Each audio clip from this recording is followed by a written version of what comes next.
The night is quiet, but the drama, oh darling, it's never been louder.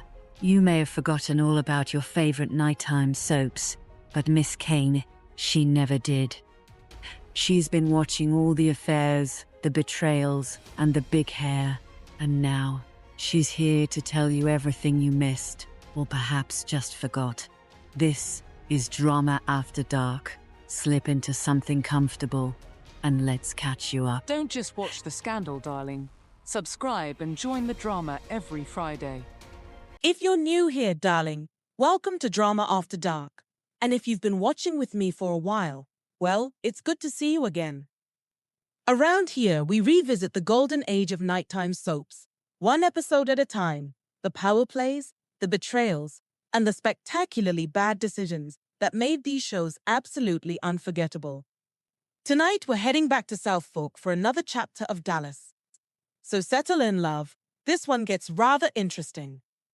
Well, with Verlene stepping back into Lucy's life and stirring up old emotions, Pam facing a life-changing revelation she hasn't quite come to terms with, and Sue Ellen continuing to pull away from both her baby and JR, the cracks at Southfork are only just beginning to show, because even with the quiet tension already building, there's another complication waiting in the wings, and this one is about to get far too close for comfort. Well, darling, the morning at Southfork, it's already a right mess. Because Miss Ellie, bless her heart, she's trying to get JR's attention, just asking for something as simple as juice, and he's so distracted she has to repeat herself, you see. And when he finally snaps back with, "No, Mama, I'm just fine," you can tell he's not present, not at all, because his mind is already outside by that pool, where Kristen is putting on a full performance, stepping out of the water like she knows she's being watched. And right on cue, JR is there with, here's a towel for you, Kristen," laying it on thick with, "You're looking very fetching this morning. Sleep well?" And she's just eating it up, talking about how she loves staying there, how it makes her feel like part of the family. And JR doesn't hesitate to agree, which is rather bold considering who else lives in that house, isn't it? But right on time, here comes Sue Ellen, and suddenly JR is shifting gears, turning to her with, "Sue Ellen, it's kind of hot out here. Maybe we ought to go back upstairs," pushing it further with, "We got plenty of time before I go to work." And Sue Ellen, she shuts it down with, "I love your sudden urges, JR. They're almost as romantic as your daddy's pit bull," ending whatever little moment he thought he was having. Oh, the drama. JR swans into the office, thinking he can get ahead of the day. But oh honey, Connie is already there, like a shadow, with messages and the heads up that Wade Luce is on his way. And he barely even pauses, just notes Luella's off picking out her silver, telling Connie to match it and charge it. But then, she adds, "Mr. Jordan Lee is here, and now it's real, because Jordan is already inside, just waiting." And the second JR steps in, Jordan is on him with, "Have you seen that OLM thing yet? Barnes is out of his mind." And just like that, Cliff is back causing problems, because those emission standards are about to shut down production in the Kilgore field, and Jordan makes it clear he can't spend years fighting this in court, while JR holds the line with, "We don't have any choice but to fight," but Jordan is already pulling back, darling, warning the cartel might walk if this is the plan. And that lands, so JR calls Bobby in and immediately pushes, "You've got to put more pressure on in Austin," trying to move those senators faster. And Bobby pushes back, reminding him he has work and a ranch to run, but JR brings it back to Barnes, saying, "The only important thing is getting Barnes out of the OLM, turning it into family business." And Bobby hears the pressure for what it is, like JR is trying to move him out of the way, while JR keeps it smooth, insisting he just wants results. JR meets Alan out on the street, keeping things quiet, even sending a couple of kids off with, "Go get some ice cream," because this isn't a conversation for witnesses, and once they're alone he gets straight to it, asking, "How's the Barnes for Congress thing going?" And Alan says there's interest, but JR isn't here for slow progress, saying it's time to light a little fire, because darling, Barnes has already cost him too much. And Alan reminds him they need to make it believable, something strong enough to pull Barnes out of the OLM. But JR already knows how Cliff thinks, saying he'll throw it away like a candy wrapper if he smells power. And when Alan warns, we don't want to actually elect him, JR makes the plan clear. Build it up, draw crowds, make it look real, even telling him, I don't care if you stage a circus, just get people there. And then comes the play. Everything paid in cash, no fundraising, all Ewing oil money, because once Barnes resigns and the money disappears, the campaign collapses, leaving him with absolutely nothing. Dinner at Southfork, darling. It starts ever so polite, but everyone's working an angle, aren't they? Patricia's chatting about Europe, wishing Kristen could come, which is when Kristen makes it perfectly clear she's not quite ready to leave Dallas. She says she might be rushing into school, and oh, that's all JR needs, because the second she says, I'd even settle for a job, he just swoops in with a solution, offering her a temporary position at Ewing Oil, filling in for his secretary. And Kristen, bless her heart, she just jumps on it. And just like that, JR has a reason to keep her close, even lining up a condo so she can stay in Dallas. And while the table, well, they go along with it. Sue Ellen, she doesn't. She calmly says, Kristen always knows exactly what she's doing. And oh, that line lands. Because she's not talking about a job, is she? And later that night, Patricia, she drops the polite act, reminding Kristen to watch for the right opportunity and keep an eye on Sue Ellen, making it quite clear that if Sue Ellen isn't happy in her marriage, there are other options. And Kristen, she understands, stepping into it without hesitation and promising she won't let her down. Back at Ewing Oil, JR is trying to sell his latest big idea, walking the cartel through slides of Southeast China like it's the next great frontier, talking up long white beaches and smooth seas. Promising, it's better than anything we've got in Texas, but the room isn't buying it, because Wade called it out. Jordan keeps it cautious, and Victor makes it plain. They're doing just fine where they are. And they're not interested in chasing risk, especially not one tied to JR. And when they remind him, they don't have OLM problems unless they get too close to Ewing Oil. That lands. But JR keeps pushing, insisting the profits will be worth it.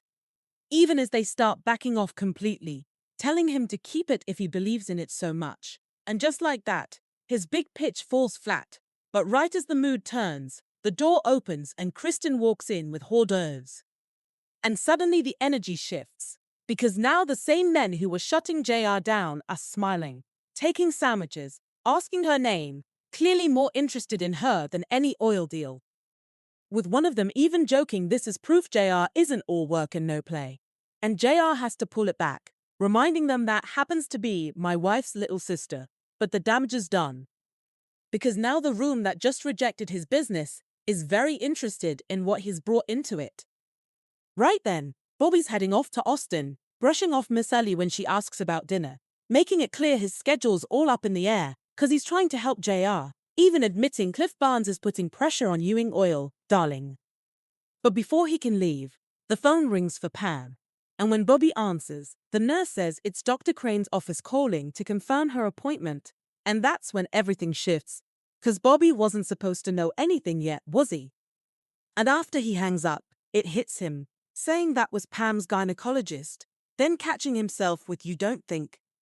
And Miss Ellie, oh, she stops it right there, telling him if there's any news it needs to come from Pam, leaving Bobby just standing there with the thought he can't quite finish, bless his heart.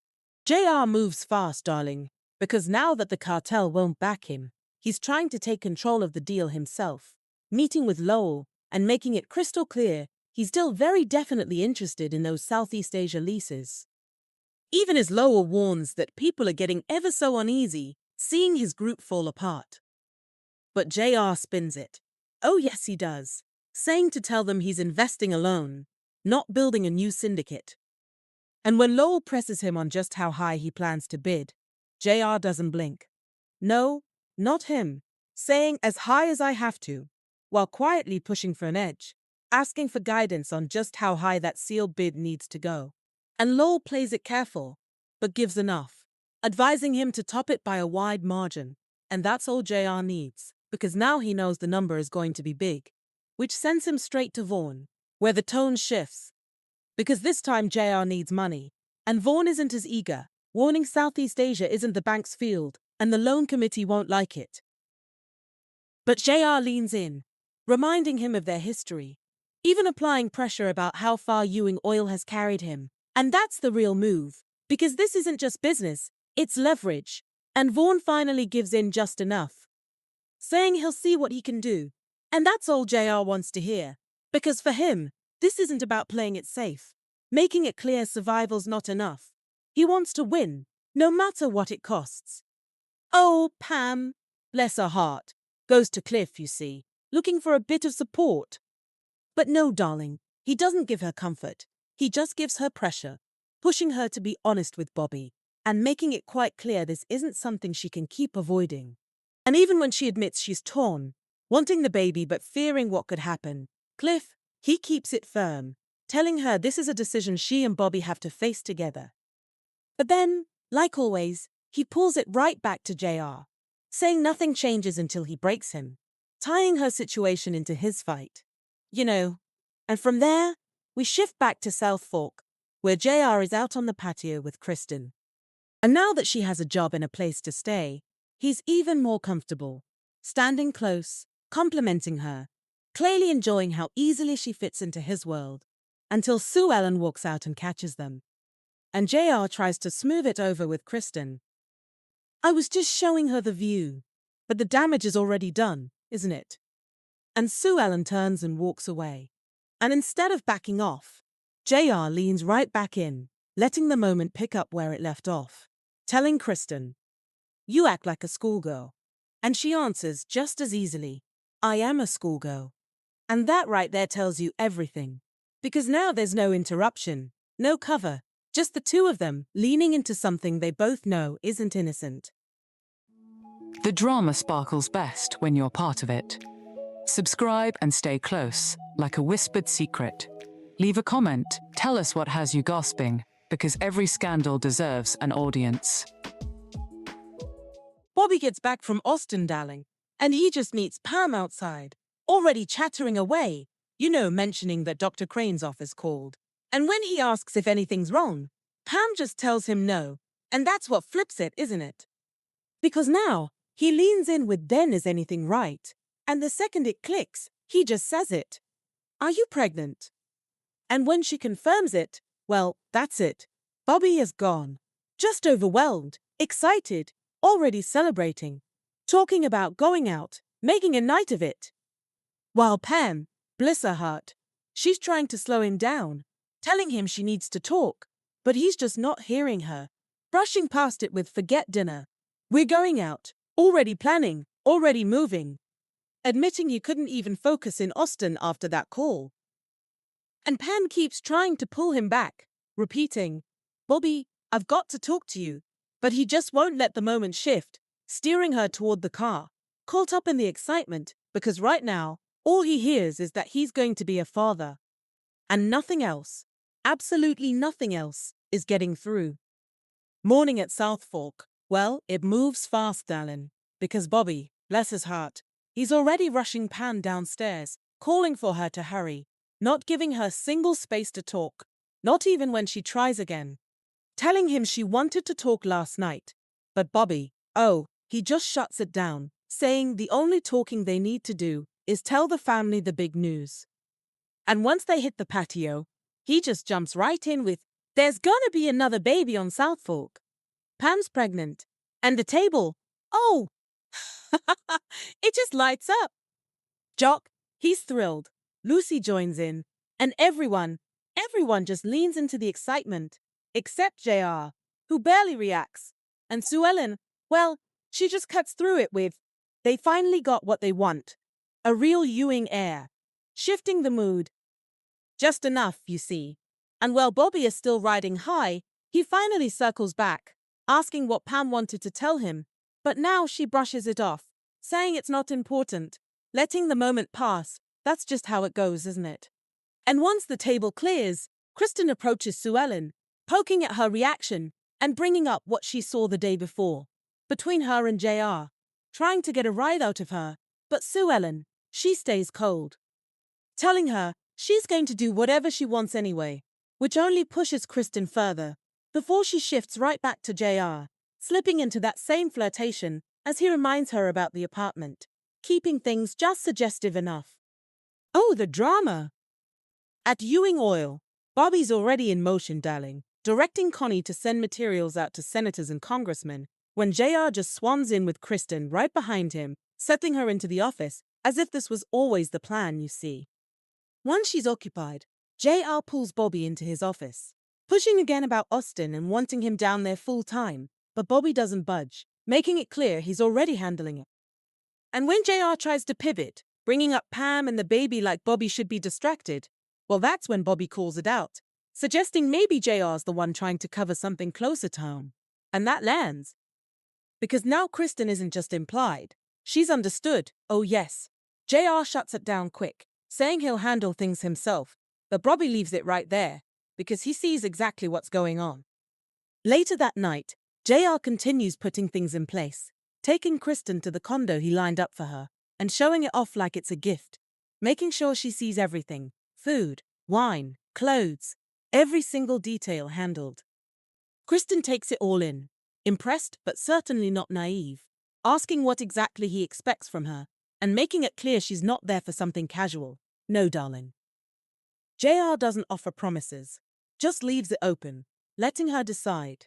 And Kristen leans into that, saying she needs time, and JR gives it to her, because at this point, he knows she's already halfway there, doesn't he?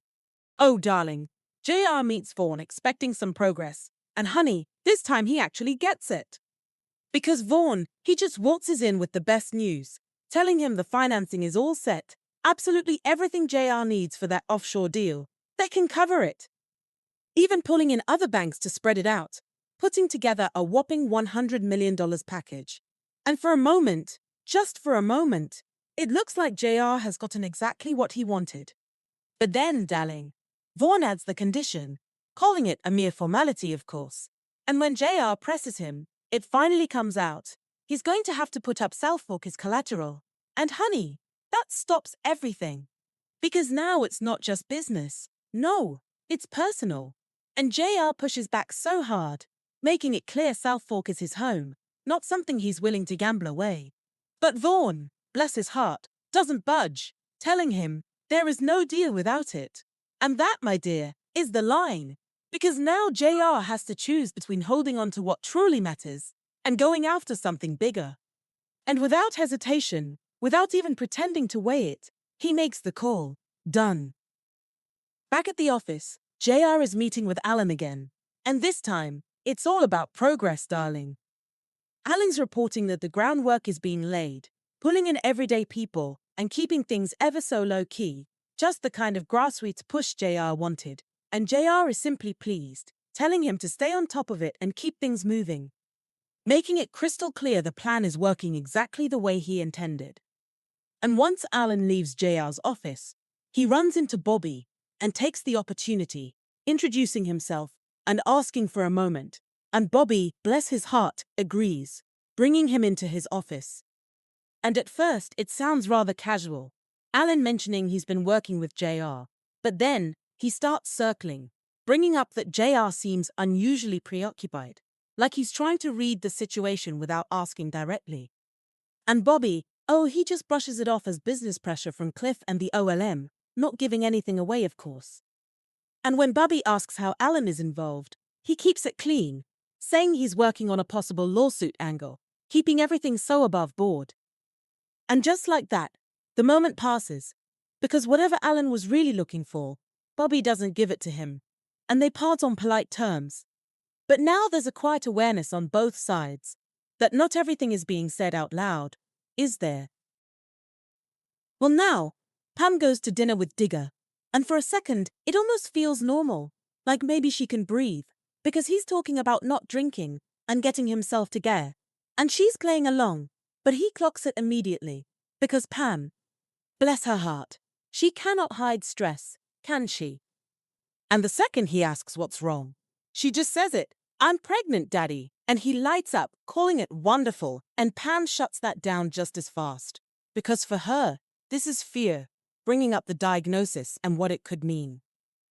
And when she admits she's even thought about having an abortion, now we're in it, aren't we?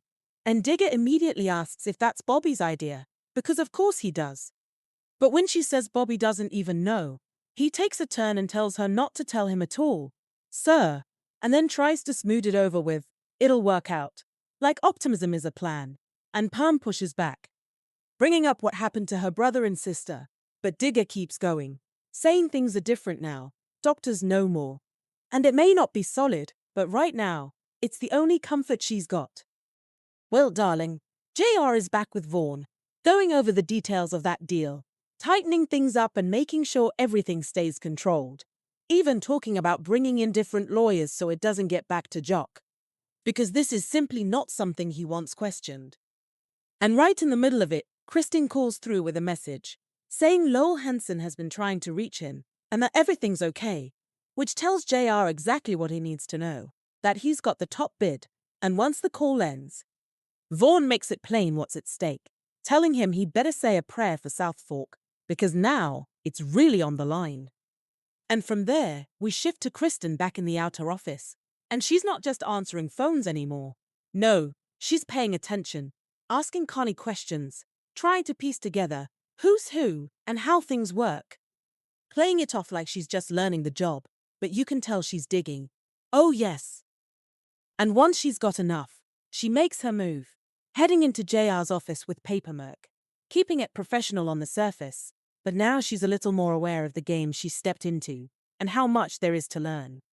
Back at Southfork, everyone's gathered round baby John, all smiles and fuss, talking about his future like it's already written. But Pam, she just quietly slips away, saying she needs a lie down. And Sue Ellen, bless her heart, she's left holding the moment without truly being in it, you know? And when JR calls, she keeps it polite, telling him not to worry about dinner. And that's all he needs before turning right back to Vaughn, because now, darling, it's time to close that deal. And even with the warning laid out, if this fails, Southfork is gone. Oh my, JR doesn't hesitate, brushing it off and locking it in. Done. And as that champagne cork pops, we shift to Kristen in that condo, holding the bottle, pouring the glass like she belongs there. And this time, she's not just playing along, no, she's letting JR know she's been paying attention, dropping little pieces of what she's overheard, the meetings, the names, the money, just enough to make it clear she understands more than she should. And instead of shutting her down, JR leans in, because now, darling, she's not just temptation, she's leverage. And Kristen knows it, making it clear without saying it outright, that she's not interested in anything temporary. Oh no, she wants something that lasts, something that keeps him coming back.